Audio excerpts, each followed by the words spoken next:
আসসালামু আলাইকুম। আমি এখন ঢাকাতে পবিত্র জুম্মার নামাজ আদায় করতে মসজিদের উদ্দেশ্যে রওনা দিয়েছি। গত শুক্রবারে জুম্মার নামাজ পড়েছিলাম আমাদের নিজস্ব গ্রাম হাবিবপুরে, আর এখন ঢাকাতে।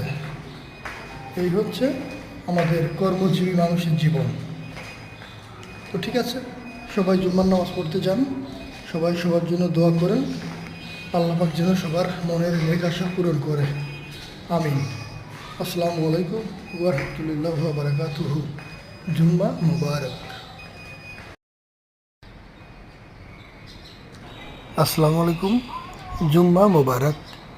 আমি এখন আমার শ্বশুর বাড়িতে ঈদের পরে বেড়াতে এসেছি এবং আজ পবিত্র শুক্রবার জুম্মার নামাজ আদায় করতে যাচ্ছি। আল্লাহ হাফেজ।